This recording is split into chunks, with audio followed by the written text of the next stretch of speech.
नमस्कार दोस्तों, आप सभी का स्वागत है कॉन्सेप्ट एकेडमी के यूट्यूब चैनल पर। और आज हम इंडियन आर्मी जीडी का मॉडल पेपर 4 करेंगे, जिसके तहत हम 20 क्वेश्चन आपके मैथ्स के डिस्कस करेंगे। तो एक चीज़ आप याद रखना कि इसके बाद जो मैं वीडियो लाऊंगा, कुछ बच्चों ने क्वायरीज भेजी हुई हैं, कुछ क्वेश्चंस भेजे हुए हैं स्क्रीनशॉट के उसमें रूप में भेजे हुए हैं, तो उसको हम डिस्कस कर लेंगे अगली वीडियो में। तो फिलहाल इन 20 क्वेश्चन को डिस्कस कर लेते हैं। अच्छे क्वेश्चन है, कुछ तो बहुत ही अच्छे क्वेश्चन है, खासकर जो आपका कोऑर्डिनेट ज्योमेट्री उसके क्वेश्चन भी इसमें आए हुए हैं। तो चलिए स्टार्ट करते हैं वीडियो को। जो पहला क्वेश्चन लिखा हुआ है वो लिखा हुआ है कि किसी दो संख्या का योगफल 22 और उनका गुणनफल 40 है, इन संख्याओं के व्युत्क्रम का योगफल कितना होगा? If the sum of the two number is 22 and their product is 40, then what will be the sum of their inverse. तो आपने यहाँ पे एक काम करना है कि जब योगफल दे रखा है तो योगफल अगर मैं मान लूँ कि a प्लस बी है तो ये दे रखा 22 और गुणनफल दे रखा है आपका, गुणनफल दे रखा है 40। तो जब व्युत्क्रम करते हैं ना तो व्युत्क्रम हो जाता है आपका, व्युत्क्रम हो जाएगा 1/a प्लस 1/b। और जब आप इसको सॉल्व करते हो तो नीचे a भी आ जाता है, ऊपर आ जाता है a प्लस बी। तो ये हो जाता है आपका 22/40, क्योंकि a प्लस बी की वैल्यू 22 है, ए बी की वैल्यू 40 है। ये हो जाएगा आपका 11/20 जब 2 से काटेंगे। तो ये आंसर आपका बन जाएगा। पर मैं आपको एक चीज़ बता देता हूँ कि जब योगफल दिया हो, गुणनफल दिया हो और व्युत्क्रमों का योगफल पूछा हुआ, तो इस योगफल के बटे में आप हमेशा गुणनफल को डाल देना सीधे, ठीक है ना। मतलब यहीं पर लगा देना ऐसे बटे, यहीं पे 22/40 मिल जाएगा जो यहाँ पे मिल रहा था, और आपका आंसर कितना आ जाएगा? 11/20 आ जाएगा। नेक्स्ट क्वेश्चन पे चलते हैं। तो लिखा हुआ किसी त्रिभुज का एक कोण बाकी दो कोणों के बराबर है, तो वह त्रिभुज कौन सा होगा? तो वो त्रिभुज होता है आपका समकोण त्रिभुज, क्योंकि समकोण त्रिभुज होता है आपका इस तरीके से। तो ये 90 डिग्री होता है, क्योंकि त्रिभुज के तीनों कोणों का योग कितना होता है? 180। तो अगर 90 ये है तो इन दोनों का योग कितना होगा? बाकी का 90 होगा। इसीलिए तो दो कोणों का योगफल हमेशा तीसरे के अगर बराबर है तो समकोण त्रिभुज है। अच्छा, वहीं अगर मैं न्यून कोण की बात करूं तो ये हमेशा 90 से छोटा होता है। 90 से अगर छोटा है आपका एंगल तो वो न्यून कोण में आएगा, एक्यूट एक्यूट एंगल में आएगा, ठीक है ना। अगर मैं एंगल्स की बात करूं, जैसे मैं यहीं पे लिख देता हूं कि अगर जैसे बोला जाता है आपका न्यून कोण तो 90 से छोटा होता है, समकोण में ये 90 के बराबर होता है। और अगर अधिक कोण की बात करें तो ये आपका 90 से बड़ा होता है और 180 तक जाता है, ठीक है ना, इनके बीच में होता है। ये आपने याद रखना है। वहीं अगर एक आता है स्ट्रेट एंगल, आता है आपका स्ट्रेट एंगल, जिसे बोलते हैं हिंदी में ऋजु कोण, ये आपका बराबर होता है 180 डिग्री के। वहीं अगर मैं बात करूँ इसके बाद जो देखने को मिलता है वो मिलता है आपको वृहत कोण, और वृहत कोण को इंग्लिश में बोला जाता है रिफ्लेक्स एंगल, और ये होता है आपका 180 से लेकर 360 के बीच में। और उसके बाद लास्ट आता है आपका जिसे बोलते हैं संपूर्ण, और या तो इसे बोलते हैं फुल। तो ये होता है आपका 360 के बराबर। तो ये आप याद कर सकते हैं। यहाँ पे एक और चीज़ है, विषमबाहु त्रिभुज लिखा है जिसके तीनों कोण क्या होते हैं आपके, क्या बोलते हैं आपके, डिफरेंट होते हैं, अलग अलग होते हैं, उन्हें विषमबाहु त्रिभुज कहा जाता है। समबाहु त्रिभुज जो होता है उसमें तीनों कोण आपके क्या होते हैं, तीनों कोण क्या होते हैं आपके बराबर होते हैं। तो ये आप कर सकते हैं याद। नेक्स्ट क्वेश्चन पे चलते हैं। तो नेक्स्ट क्वेश्चन क्या लिखा हुआ है कि किसी त्रिभुज में ABC में 10A plus 10B plus 10C का मान क्या होगा?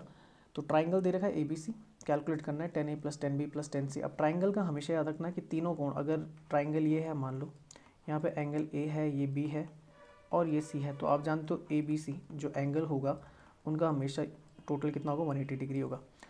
A प्लस B की वैल्यू कितनी हो जाएगी? तो 180 माइनस C हो जाएगी, ये आपने याद करना है। दोनों तरफ अगर मैं 10 लगा दूँ तो ये हो जाएगा 10A प्लस बी, और इस तरफ हो जाएगा 10 180 माइनस सी, ये हो जाएगा। अच्छा, 10 180 माइनस सी क्या होता है? तो 180 माइनस की तरफ जाते हैं तो उस तरफ केवल साइन और कॉसेक प्लस में होता है, बाकी सारा माइनस में होता है। 10 का 10 ही रहता है, तो ये 10C रह जाएगा ये, और ये माइनस में आ जाएगा। 10A प्लस बी का फॉर्मूला होता है 10A plus 10B upon 1 minus 10A 10B।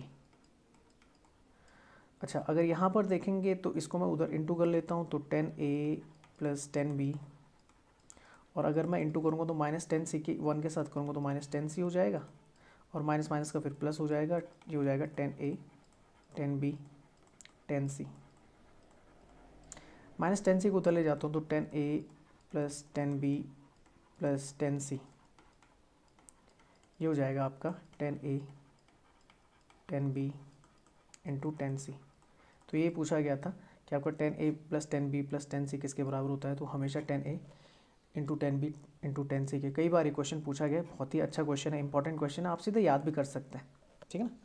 चलिए नेक्स्ट क्वेश्चन पे चलते हैं। तो लिखा हुआ sine square 45 plus cos square 45। तो मैं बता दूँ साइन 45 की वैल्यू थी 1/2, कॉस की भी उतनी होती है 1/2, और 1060 की वैल्यू थी √3। तो अब इनका स्क्वायर कर देना है, ठीक है ना। स्क्वायर कर दूंगा तो सॉरी 1/√2 होता है, 1/√2। तो इसका स्क्वायर करूँगा तो 1/2, इसका करूँगा तो 1/2, और नीचे √3 का करूँगा तो 3 हो जाएगा। आधा आधा 1 होता है, ये हो जाएगा 1/3। यही आपका आंसर है। नेक्स्ट क्वेश्चन लिखा हुआ है, अच्छा ये आपका कोऑर्डिनेट ज्योमेट्री से पूछा हुआ है कि दो समांतर रेखाओं के बीच का आपने दूरी निकालनी है। तो क्या कर देते, देखो मैं एक इक्वेशन पकड़ लेता हूँ, मान लीजिए ये वाली इक्वेशन पकड़ लेता हूँ 3x + 4y - 10 = 0। तो यहाँ पे अगर मैं x = 0 रखूँ तो मेरा 4y = कितना आ जाएगा, 10 आ जाएगा, -10 उधर जाएगा तो 10 हो जाएगा। y की वैल्यू कितनी आ जाएगी मेरी, 10/4, और y की वैल्यू हो जाएगी आपकी, तो ये 5/2 आ जाएगी, ठीक है ना। अब जो डिस्टेंस का फॉर्मूला होता है वो आप थोड़ा दिमाग में रखना कि डिस्टेंस का फॉर्मूला, तो मुझे डिस्टेंस निकालना है। तो ये जो पॉइंट्स हैं, जो पॉइंट्स क्या है आपके, एक्स और वाई के जो मान आए वो 0 और 5/2 आए। तो इसको मुझे दूसरी क्वेश्चन में रखना है। दूसरी क्वेश्चन कौन सी, ये वाली। तो जब इसमें रखते हैं तो डिस्टेंस का जो फॉर्मूला होता है ax + by + c, और नीचे होता है √a² + b², ठीक है ना। तो ये आप रख देते हैं, एक्स और वाई की वैल्यू ये दे रखी है, और ए और बी की जगह कितना है 3, 4 और 10 है। तो मैं लिख देता हूँ यहाँ पे, तो 3 × 0, क्योंकि एक्स की वैल्यू 0 है, बी की वैल्यू 4 है, वाई की वैल्यू 5/2 है, इंटू में कर देता हूँ, और सी की वैल्यू कितनी आपकी 10 है, ठीक है। और नीचे कर देता हूँ √a² + b²। तो ये 3 का स्क्वायर प्लस 4 का स्क्वायर। तो ऊपर करेंगे तो 2 से 4 कट जाएगा 2 बार, 5 दूनी 10, 10 और 10 कितना हो जाएगा 20, नीचे हो जाएगा 3 3 9, ये 4 चौको 16, तो ये 9 + 16, और ये 16 9 25 होता है, 25 का अंडर रूट कितना होता है 5, तो 20/5 ये आ जाएगा आपका 4। तो ऑप्शन यहाँ पे मैं बता देता हूँ गलत है, क्योंकि ऑप्शन यहाँ पे गलत है, बस आप इतना दिमाग में रखना, इन्हें मत लेना। आंसर आ जाएगा आपका 4। अच्छा लिखा हुआ है किसी घन के दो विकर्णों के बीच का कोण क्या होता है। तो ये भी लगभग आपका कोऑर्डिनेट ज्योमेट्री के थ्रू होगा, उसी प्रोसेस के थ्रू हम इसे चलेंगे। और अगर आपको देखो थोड़ा सा टफ है क्वेश्चन, वैसे आप सीधे आंसर क्या कर सकते हैं, cos इनवर्स 1/3 होता है जब क्यूब की बात होती है। फिर मैं आपको बता देता हूँ, जैसे मैंने यहाँ पे एक बॉक्स बनाया, ये मैंने क्यूब बना दिया, ये मैंने क्यूब बना दिया, ये मैंने क्यूब बना दिया, और मैं यहाँ पे एक काम कर लेता हूँ कि एक सेकंड को मैं दूसरी तरफ बनाता हूँ, दूसरी तरफ वाला बनाता हूँ ताकि मुझे जगह मिल जाए लिखने के लिए। ये हो गई, और मैं यहाँ पे बना देता हूँ ऐसे, ठीक है ना। ये मैंने मिला दिया, ये हो गया आपका बॉक्स तैयार, ठीक है ना। ये आपका बॉक्स तैयार हो गया। तो ये वाली लाइन देखिए, इसको मैं x मान लेता हूँ, ऊपर जो आ रही है उसे y मान लेता हूँ, और ये जो आ रही है z। अब ये देखो ये जो पॉइंट्स हैं ना, अगर आपको सिर्फ इतना दिख रहा होगा, अगर ये वाला, ये x है, ये y है, और ये z है, तो अगर सिर्फ आपको ये दिख रहा है तो इसमें कोऑर्डिनेट्स होते हैं आपके 0 0 0, क्योंकि मूल बिंदु है। अगर मैं इस पॉइंट से लेकर इस पॉइंट में जाऊँ यहाँ पर, तो ये बन गया आपका एक डायगोनल। और यहाँ पर अगर मैं देखूँ तो यहाँ पे हो जाएंगे ए और ए, क्योंकि बोल रहा है ये एक क्या मान ली, माने इसकी क्या लंबाई चौड़ाई और ऊंचाई मान ली, क्योंकि बराबर होती है, तो ये मान सकते हैं आप। तो 0 0 0 से जो फर्स्ट आपके कहेंगे जो आपका डायगोनल का रेशियो आएगा वो आ जाएगा 0 0 0 से लेकर ए तक आ जाएगा। ये आपने याद कर लेना है, ठीक है ना। मतलब इन्हीं में डायगोनल का रेशियो आपने निकाल देना है। तो डायगोनल का जो रेशियो आता है वो आप क्या करते हैं, जो सेकंड पॉइंट्स होते हैं उनमें से फर्स्ट वाला घटाते हुए चलते हैं। तो a - 0 करूँगा तो a आएगा, फिर दूसरे a में से 0 घटाऊंगा a आएगा, और तीसरे में से घटाऊंगा तो a आएगा। तो ये तो पहले मिल गया। दूसरा अगर चलो मैं y एक्सिस के उसमें ले लेता हूँ, तो y एक्सिस के अगर मैं ले लूँ तो y एक्सिस में जो आपके लिया जाएगा, तो x कोऑर्डिनेट 0, y में a मान लेता हूँ, और z को भी 0 कर लेता हूँ अगर मैं y कोऑर्डिनेट्स पे मानूँ यहाँ पर, ठीक है ना। तो बाकी क्या हो जाएंगे आपके 0 हो जाएंगे यहाँ पर, ठीक है ना, y में। और इसको मैं ले लेता हूँ, तो ये चले जाएंगे आपके कहाँ तक, a 0 और a तक चले जाएंगे, उसमें क्या हो जाएगा y 0 हो जाएगा। और यहाँ पे मैं डायगोनल रेशियो ले लूँगा 2 का, तो अब घटाऊँगा तो a में से 0 गया तो a होता है, 0 में से a घटाऊँगा तो -a होता है, और a में से 0 घटाऊँगा तो a होता है। ये हो गया आपका, ठीक है ना। अब एक आपका फार्मूला होता है cos थीटा का। cos थीटा का जो फार्मूला होता है वो होता है L1 L2 + M1 M2, ये पॉइंट्स ही हैं आपके, ठीक है ना, N1 N2, और अपॉन में हो जाता है आपका, एक में आता है L1 का स्क्वायर, M1 का स्क्वायर, और N1 का स्क्वायर, और इनटू में आता है L2 का स्क्वायर प्लस M2 का स्क्वायर प्लस N2 का स्क्वायर। जब आप यहाँ पे रखोगे तो L1 L2 करेंगे तो ये आपके देखो ये हैं आपके डायगोनल रेशियोज। तो L1 तो ए के साथ करूँगा तो ए स्क्वायर हो जाएगा, ठीक है ना, और माइनस ए के साथ करूँगा तो यहाँ पे माइनस आ जाएगा, और ए के साथ करूँगा तो यहाँ पे प्लस ए स्क्वायर आ जाएगा। नीचे मैं सीधे लिख देता हूँ, तो नीचे हो जाएगा आपका, क्योंकि स्क्वायर है तो नीचे हो जाएगा आपका 3a स्क्वायर और दूसरी तरफ भी हो जाएगा 3a स्क्वायर। मैं थोड़ा सा ऊपर कर लेता हूँ, यहाँ ऊपर की तरफ कर लेता हूँ, यहाँ पर इसे मैं मिटा देता हूँ। तो इसे अगर कर लूँ तो ये हो जाएगा आपका a स्क्वायर और नीचे हो जाएगा आपका कितना, अगर मैं देखो अंडर रूट घट जाएगा तो आपका 3a स्क्वायर हो जाएगा। ये कॉस थीटा की वैल्यू आ गई, और a स्क्वायर से a स्क्वायर कट जाएगा, कॉस थीटा की वैल्यू कितनी 1/3, कॉस थीटा की वैल्यू कितनी है 1/3, और थीटा की वैल्यू करेंगे तो कॉस उधर जाएगा तो कॉस इनवर्स हो जाएगा और ये 1/3 हो जाएगा। आप इस क्वेश्चन को स्किप भी कर सकते हैं, पर अगर सीधे डायरेक्ट पूछ लेना कि जो आपके क्यूब के जो दो डायगोनल होते हैं उनके बीच का एंगल कितना होता है, तो आप सीधे याद कर लो कितना, कॉस इनवर्स 1/3। नेक्स्ट क्वेश्चन लिखा हुआ है कि A is a universal set, सार्वत्रिक गुणक है, तो ई इंटरसेक्शन, अच्छा इंटरसेक्शन दिखाता है केवल किसको, आपका जो बोल सकते हैं कि ये दिखाता है केवल कॉमन टर्म्स को, ये किसको दिखाता है केवल कॉमन टर्म्स को, और कुछ नहीं आता। अगर ए के पास सारा है और ए इंटरसेक्शन ए दिखाना है तो हमेशा ये जो इक्वल होगा वो होगा फाई के, फाई जो दिखाता है वो जीरो को दिखाता है, जीरो सेट को दिखाता है, ये हमेशा आप याद रखना है, इसका आंसर ही बन जाएगा। अच्छा नेक्स्ट क्वेश्चन है लिखा हुआ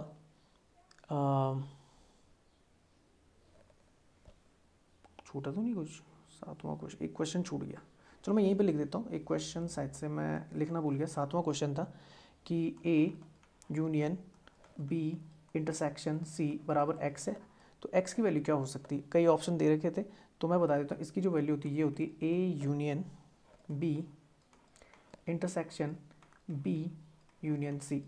अब मैं बताता हूँ कैसे। अगर मैं ए को मान लूँ 1 2 3 4 5, अगर ये आपके सेट है, ए सेट है, बी सेट को मैंने मान लिया 1 2 3, और सी सेट को मान लिया मैंने कितना 4 5। तो देखो अगर मैं ऊपर वाले के हिसाब से चलूँगा तो अगर मैं पहले बी इंटरसेक्शन सी निकालूँ तो कॉमन टर्म देखी जाती है, और बी और सी में देखो कॉमन टर्म कुछ भी नहीं, यहाँ पे 1 2 3 यहाँ पे 4 5 है, तो इसका आ जाएगा आपका 5, जो मैं जैसे मैंने यहाँ पे समझाया था जीरो सेट को शो करता है। वहीं मैं अगर ए यूनियन अब करूँ बी इंटरसेक्शन सी करूँ तो ए यूनियन का मतलब तो आप सबको लोगे जितना भी आपके पास, तो ए के पास 1 2 3 4 5 है और इसमें जीरो है, मतलब जीरो मतलब कुछ है ही नहीं, जीरो सेट का मतलब उसके अंदर कुछ नहीं है, तो ये कितना आ जाएगा, ये आ जाएगा 1 2 3 4 5 के बराबर अगर यहाँ से देखेंगे। वहीं अगर यहाँ पे बात करें सेकंड वाले से देखें तो ए यूनियन बी कितना आ जाएगा, ए यूनियन बी वही आएगा कि सबको एक बार लिख देंगे, तो ये भी 1 2 3 4 5 आ जाएगा। और अगर मैं बात करूँ किसकी, बी यूनियन सी की बात करूँगा तो वो भी अगर इन दोनों में देखेंगे तो सबको ले लेते हैं एक एक बार, तो ये भी 1 2 3 4 5 आ जाएगा। अब इंटरसेक्शन का मतलब होता है कि दोनों में कॉमन टर्म देखनी है, इन दोनों में कॉमन टर्म देखनी है, तो कॉमन टर्म क्या है, सारे हैं, तो कितना आ जा रहा है, इतना ही आ जा रहा है, इसलिए बराबर है, तो ये आप थोड़ा दिमाग में रखना। नेक्स्ट क्वेश्चन लिखा हुआ है कि convert the 43 in the binary number system, दशमलव संख्या 43 को बाइनरी संख्या में बदलो। तो देखो 43 को कैसे बदला जाता है, तो आपने इस तरीके से कर देना है, जैसे आप भाग देते हैं वैसे करना है, बस इस तरफ रिमाइंडर लिखना है, इस तरफ क्या लिखना है रिमाइंडर, रिमाइंडर मतलब शेषफल। तो दे देते हैं, देखो किसका भाग जाएगा, 21 दूनी 42 और रिमाइंडर कितना आ जाएगा 1, फिर 10 दूनी 20 रिमाइंडर कितना आ जाएगा 1, फिर 5 दूनी 10 रिमाइंडर कितना आ जाएगा 0, ठीक है ना। अब 2 का भाग देंगे 2 दूनी 4 रिमाइंडर कितना आ जाएगा 1, और फिर 1 का भाग दूंगा तो 1 दूनी 2 ये रिमाइंडर कितना आ जाएगा 0। अब यहाँ से पकड़ते हुए चलते, ये 1 है ना, यहाँ से ऊपर की तरफ चलना है अपने, तो ये आ जाएगा 1 0 1 ऊपर की तरफ, 1 0 1 0 1 1, तो 1 0 1 0 1 1, ये क्या था इसका बाइनरी फॉर्म थी, ठीक है ना। तो ये आंसर हो जाएगा 1 0 1 0 1 1, आंसर ये वाला होगा। अच्छा अगर उल्टा बोलता करने के लिए, अगर उल्टा बोलता तो आपने क्या करना था, इधर से 2 की पावर 0, फिर 2 की पावर 1, फिर 2 की पावर 2, फिर 2 की पावर 3, फिर 2 की पावर 4 और फिर 2 की पावर 5, इनसे इंटू करते हुए जोड़ते हुए चलना था। तो देखो अब 1 के साथ 2 की पावर 5 को लिखते हैं 32, ठीक है ना, ये तो 0 हो जाता, इसकी तो ज़रूरत नहीं थी। एक ये 2 की पावर 3 को लिखते हैं 8, क्योंकि 1 के साथ इंटू है, 0 में देखेंगे 2 के तो इसको ये 0 हो जाएगा, 1 के साथ देखेंगे तो ये तो 2 है, और यहाँ पे देखें 1, तो ये कितना है बेटा 2 की पावर 0 को 1 लिखा जाता है। अब बस जोड़ देना था 32, अगर उल्टा लाना था, अगर वो बोलता क्या कि बाइनरी को डेसिमल में चेंज करो तो 32 हो गया, 32 के साथ 8 जोड़ा, 8 के साथ आपने जोड़ा कितना 2, उसके बाद जोड़ दिया 1, तो 32 और 40 और 2 42 43, तो ये इतना ही आ जाता वापस। तो ये दोनों पूछ सकता है, डेसिमल को बाइनरी में चेंज करने के लिए बोल सकता है, बाइनरी को डेसिमल में चेंज करने के लिए बोल सकता है। तो दोनों मेथड मैंने आपको बता दिए। अच्छा, नेक्स्ट क्वेश्चन लिखा हुआ है 5x² + 13x + के एक मूल दूसरे मूल का क्या व्युत्क्रम है। तो मैंने दो मूल मान लिए अल्फा और बीटा, तो बोल रहा है एक दूसरे की व्युत्क्रम है मतलब उल्टे, तो यहाँ से अल्फा इंटू बीटा कितना आ जाएगा 1 आ जाएगा। अच्छा, ये हो गया प्रोडक्ट। तो जो आपका क्या होता है गुणनफल होता है, दो गुणनफलों का किसी भी आपका जो द्विघात समीकरण होती है, क्वाड्रेटिक इक्वेशन होती है, वो होता है C/A। यहाँ पे C कितना है K है और A कितना है, जब ax² + bx + c से कंपेयर करते हैं ना 0, तो A की वैल्यू यहाँ पे देखेंगे तो 5 है, B की वैल्यू देखेंगे तो 13 है और C की वैल्यू देखेंगे K, तो यहाँ पर रख देते हैं बस, C की वैल्यू K है और ये 5 है, ठीक है ना। और यहाँ से अल्फा इंटू बीटा की वैल्यू कितनी है 1, तो K की वैल्यू कितनी है 5 एकम 5, ये वैल्यू निकालनी थी ये की। नेक्स्ट क्वेश्चन लिखा हुआ है log 2 की वैल्यू दे रखी है, log 3 की वैल्यू दे रखी है, log 18 निकालना है। log 18 को मैं ऐसे लिख सकता हूँ 9 × 2, ठीक है ना। और जब अब एक चीज़ याद रखना, log a इंटू बी को लिखा जाता है log a + log b, ये लिखा जाता है। तो उसको मैं ऐसे लिख दूंगा log 9 + log 2। log 9 को मैं ऐसे लिख सकता हूँ log 3 का स्क्वायर + log 2। अभी 2 आगे चल जाता है तो 2 log 3 हो जाता है, क्योंकि ये फॉर्मूला होता है log m की पावर n बराबर होता है n log m, ये आप याद रखना। और ये प्लस log 2 हो गया। अच्छा, अब वैल्यू दे रखी 2 × log 3 की वैल्यू दे रखी है कितनी 0.4771 और log 2 की वैल्यू दे रखी है 0.3010। तो दुगना कर देता हूँ पहले, तो 2 एकम 2, 2 × 14, 2 × 14 और 1 15, 2 चौको 8 और 1 9, इतना हो गया। और इसके साथ जोड़ देना मुझे 0.3010, इन दोनों को जोड़ना है तो 1.2552, तो ये हो गया आपका आंसर। नेक्स्ट क्वेश्चन पे चलते हैं। log 3000 की वैल्यू निकालनी, log 3 की वैल्यू दे रखी है, तो log 3000 को मैं 3 × 1000 लिख सकता हूँ और फिर इसे लिख सकता हूँ log 3 और उधर लिख सकता हूँ log 1000। अब log 3 लिख दिया और log इसको लिख सकता हूँ 10 की पावर 3 log 3, और अभी जैसे बोला तो 3 आगे आ जाएगा, log 10 आ जाएगा। अच्छा, याद रखना log 10 की वैल्यू 1 होती, इसकी वैल्यू कितनी थी 1। log 3 की वैल्यू दे रखी कितनी 0.4771 और 3 × 1 तो 3 हो जाएगा, और जोड़ूंगा तो कितना 3.4771, ये आंसर आ जाएगा इसका। अच्छा, नेक्स्ट क्वेश्चन दे रखा आयत की लंबाई और चौड़ाई, तो ये 7x मान लो, इसे 4x मान लो। अच्छा, परिमाप दे रखा है तो ये भी 7x हो जाएगा और ये भी 4x हो जाएगा, सबको जोड़ दूंगा तो 7 7 14, 4 4 8, तो 14 और 8 कितना होता है 22, तो ये हो गया परिमाप 22x। पर दे रखा है कितना 88, तो x की वैल्यू कितनी आ जाएगी 22 चौको 88, 4 आ गई। अब बोल रहा है कि लंबाई और चौड़ाई के बीच का अंतर, ये लंबाई है ये चौड़ाई है, बीच का अंतर 3x है और x की वैल्यू 4 है, तो 4 × 12, ये आंसर आ जाएगा आपका 12 सेंटीमीटर। नेक्स्ट क्वेश्चन लिखा हुआ है 2 6 8 24 का क्या निकालना है, गुणोत्तर माध्य निकालना है, ज्योमेट्रिकल मीन निकालना है। क्लास में मैंने कई बार ये क्वेश्चन करा रखा है। देखो, अगर 2 का निकालना होता है, अगर मान लो 2 संख्या होती तो 2 संख्याओं में क्या कर देते हैं अंडर रूट कर देते हैं, 2 × 6 बस ऐसे कर देते हैं। अगर मान लो 3 संख्याएं दे रखी हैं तब क्यूब रूट करते हैं, 2 × 6 × 8 और यहाँ पे क्यूब रूट आ जाता। अगर 4 संख्याएं दे रखी हैं तो चारों को इंटू करके आपने क्या करना है, इसकी पावर जो होगी वो क्या हो जाएगा 1/4 रूट हो जाएगा, ये हो जाएगा, मतलब पावर जो इसकी 1/4 हो जाएगी। तो मैं यहाँ पे लिख देता हूँ, तो 2 तो 2 ही रहेगा, मैं गुणनखंड कर देता हूँ, तो 2 3 6, तो 2 × 3 हो जाएगा। 8 को अगर लिखना है तो 2 × 2 × 2 लिखा जाता है, 6 चौको 24 होता है, तो 4 तो हो जाएगा आपका 2 × 2, 6 को लिखेंगे तो 2 3 6, ये हो गया आपका। बाहर से पावर कितनी 1/4, 4 4 का पेयर बनाना है, तो 2 ये हो गया 2 ये हो गया, तो 4 हो गए, तो 1 तो 2 बाहर निकल गया, ठीक है ना। 2 ये हो गया 2 ये हो गया, 4 हो गया, 1 और 2 बाहर निकल गया। अच्छा, 3 मेरे पास उतने नहीं है तो ये अंदर ही रहेंगे, तो 3 का स्क्वायर और बाहर से पावर कितनी 1/4 है, 2 दूनी 4 हो जाएगा, स्क्वायर से 2 कटेगा तो ये 2 जाएगा और ये हो जाएगा √3, आंसर 4√3 या 48 आ जाएगा आपका। अगर आप इंटू करेंगे ना तो √48 आएगा इसको सॉल्व करके, मतलब ये 48 × 48 आएगा, ठीक है ना। यहाँ पे 24 दूनी 48 और 8 6 48, ऐसे भी लिख सकते हो। अच्छा, लिखा हुआ है 10.4 किलोग्राम 40 किलोग्राम का कितना परसेंट होता है, तो 10.4 40 का कितना परसेंट होता है 100%, मैं मान लेता हूँ। तो यहाँ दशमलव हटाए, यहाँ 0 हट जाएगी और ये 0 से 0 हट जाएगी। 4 से काटता हूँ तो 4 दूनी 8, 4 छः 24, 26% आपका आंसर आ गया। नेक्स्ट आता है कि 4a³ + 1 इक्वल टू कितना दे रखा है, 501 दे रखा है। तो 4a³ इक्वल टू कितना हो जाएगा, 500, एक माइनस में चला जाएगा, 500 हो जाएगा। a³ की वैल्यू कितनी है, 500/4, और ये हो जाएगा 4 एकम 4, 4 दूनी 8, 4 पंजे 20। तो a³ ये किसका क्यूब होता है, आप जानते हैं 5 का। तो a की वैल्यू निकल गई कितनी, 5। नेक्स्ट क्वेश्चन लिखा हुआ है x² + 15x + 56। यहाँ पे वैसे दे देगा 7 और 8 दे देगा, 8 7 56। तो आपने यही कर देना, एक हो जाएगा 8, एक हो जाएगा 7, दोनों प्लस में होंगे। तो एक हो जाएगा x + 8 और एक हो जाएगा x + 7, खत्म। ये आंसर आ जाएगा आपका तीसरा वाला। नेक्स्ट क्वेश्चन लिखा हुआ है 5000 का 8% के हिसाब से 2 साल का, तो 16% निकालना है किसका।